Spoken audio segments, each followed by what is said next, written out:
Hi, it's Mel from Bush Kids here, and today I'm going to show you how to make a bushcraft mallet. Your mallet will be useful for a few things when you're out and about bushcrafting. Battening wood is one thing it will be useful for, and also for processing fibres for making cordage. Here's what you're going to need. First of all, you need a saw, bushcraft knife, a pencil, and then something to hit with in place of a mallet. So I'm just going to use this log. First of all, you need to choose your piece of wood. I've got two long branches here. The top one is willow and the bottom one is eucalyptus. I think I'm probably going to use the willow today. The eucalyptus is a bit thicker and is quite heavy. I'm just having a look at my piece of wood and deciding which part of it I want to use. This end is a little bit too thin. This end is perfect. I've cut it straight here already, and we've got a reasonable length here, which doesn't really have any knots or anything in it. So that is perfect for my mallet. What I don't want to do at this stage is to chop it into a mallet length. This is much easier to work with while it's left on this long branch here. I'll show you why in a moment. I've put my wood into my sawhorse, which is this piece of apparatus here, which holds the log nice and tight for when I begin to saw. If you don't have one of these, or if I was out working in the woods, I would just find a stump or something to work on, and I would put my foot, obviously have it lower than this, and I would have my foot on the log to stop it rolling around, and I would saw it like that. So don't worry if you don't have a sawhorse. The first thing I need to do is to decide how big I want my mallet to be. So when you have a mallet, you have two parts. You have the handle and you have the part where you hit things with the head of the mallet. So my hand is about that big, so my handle needs to be at least that long. I would probably make it a little bit longer just for comfort, and then I'd mark that. And then for the head of the mallet, or the hitty bit, I'm going to go about big.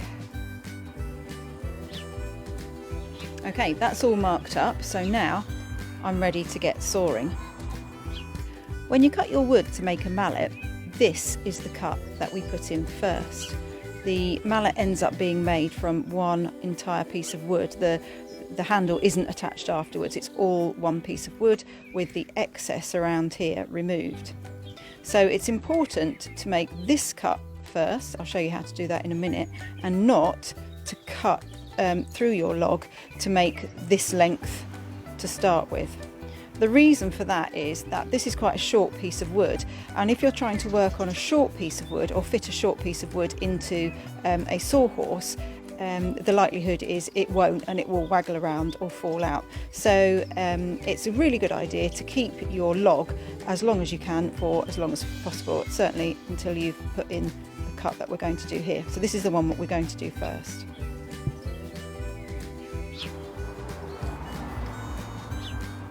Here are my two marks that I've made. This one here is going to turn into my stop cut. So I've hung my log over the end of the sawhorse. When we saw on a sawhorse, we always saw off of the end of the sawhorse and not between two of the uprights. So this is where we're going to start.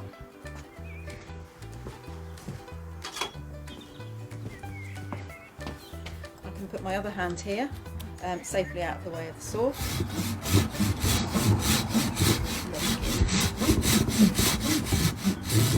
What I'm aiming to do is to saw down a little way all around the log. So I do a few cuts and then I turn my log around. The tricky bit is trying to get the lines to line up with each other. Don't worry too much about that. Now, to get our handle in the middle, we want to make sure that this cut is roughly the same depth all the way around, and we can do that by using the blade to measure. So if I put the blade in and look at how deep the cut is there. Turn it round, do another little check. Needs to be a bit deeper there. What you need to be really careful with here is not to go too far and get carried away and just chop off the end of your mallet. It's easily done. There we go. I think that's fine, that's a good depth. We can always make this saw cut deeper. What we can't do is put the wood back if we go too far. So now I've got my stop cut in going all the way round. I'm going to move my log up a little bit. Just get it sitting nicely in the sawhorse. And now we can go all the way through.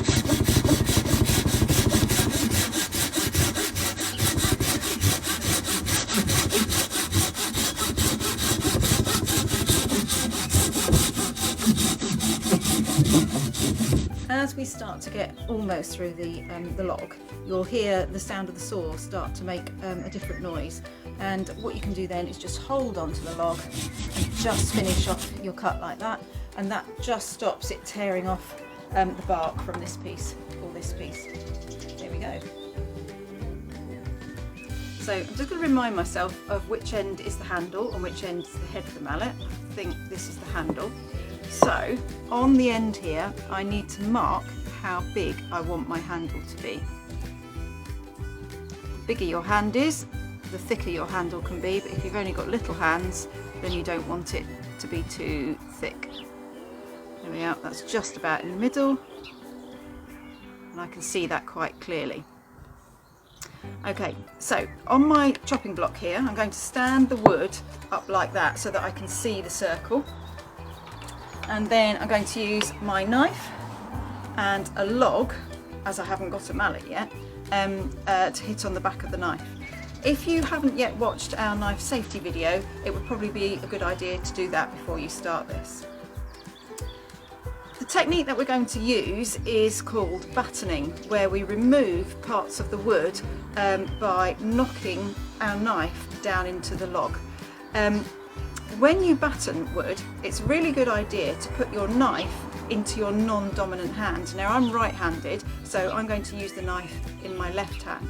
The reason for this is because you want the control on the log or the mallet that you're hitting with. That's your stronger hand, whereas your non-dominant hand just has to hold the knife still.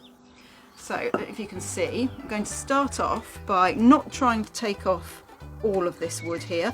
I'm just going to start off by putting my knife here, and I'm using the part of the knife blade closest to the handle, and I'm just going to take off a little bit at a time.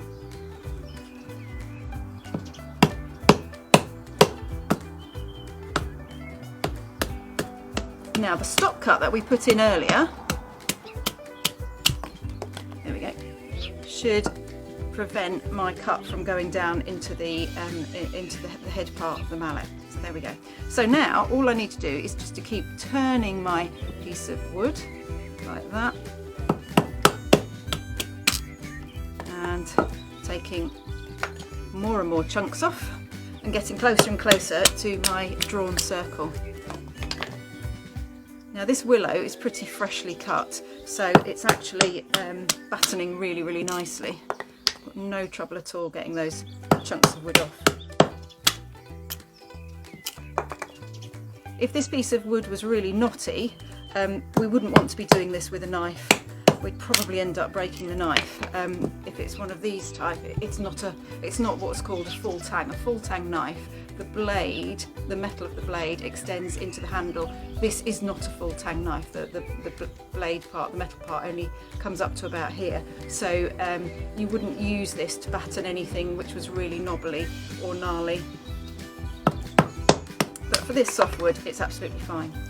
Okay, so I've taken off all of the bark around the outside now. So now what I can do is start to put my knife much closer to the circle that I drew earlier, and that should start to form the shape of the circle. Right, now you can see what's happened here is this chunk of wood is not popping off quite as nicely as the other parts did.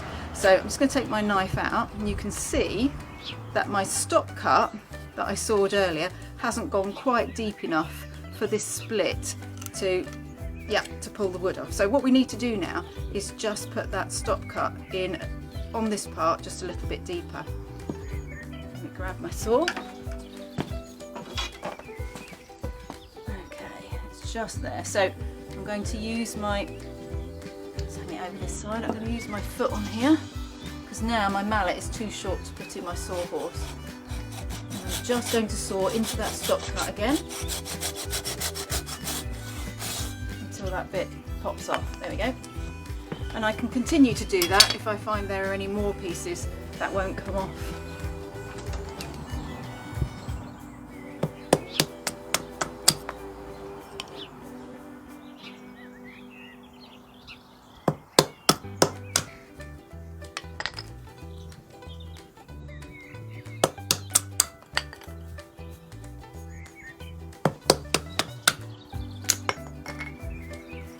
Right, we're almost up to the drawn circle now.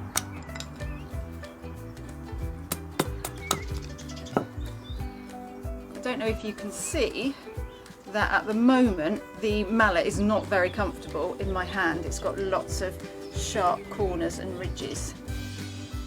So what we can do to get rid of those, clear a little bit of space, is we can now swap the knife back into our dominant hand. We're going to use the part of the blade closest to the handle again, and we're going to keep the fingers of our other hand well away from dangling down here. So I'm just going to bunch my hand like that and work like this. So I'm going to start about 2/3 of the way up here, and on this corner just going to push down like this and take off that corner. There we go. And then turn it around, do it on the next corner. If I don't think my handle's looking very even, I can just take off a little bit more.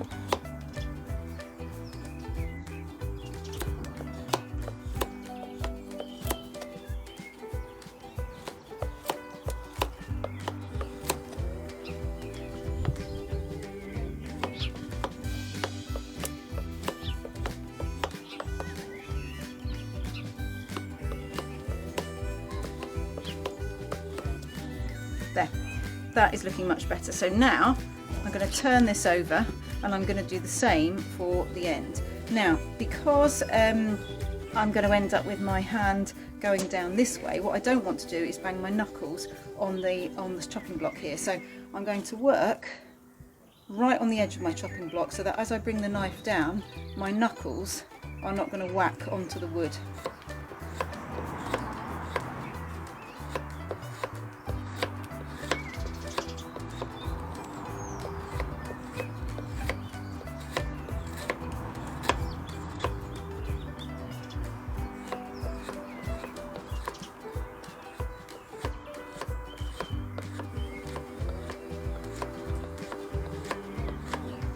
When you think your mallet handle is beginning to look about the right shape, pick it up and just test it in your hand.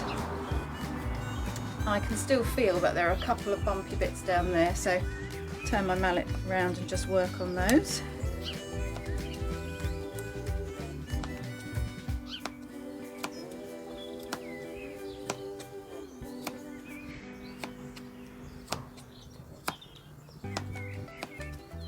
There.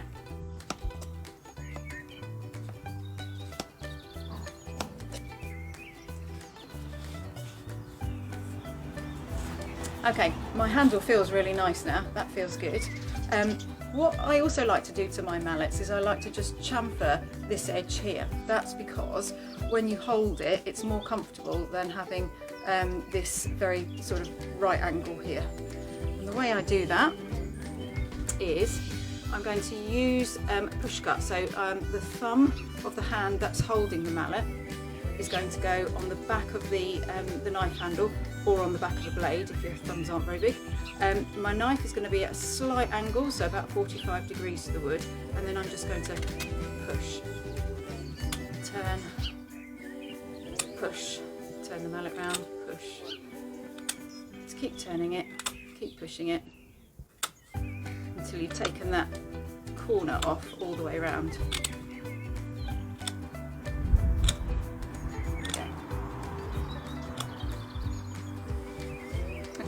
So our mallet is finished. What we could do here is, if we want to be able to hang it up somewhere, we could drill a hole in here and put a piece of cord through it, which is what I've done to this one here.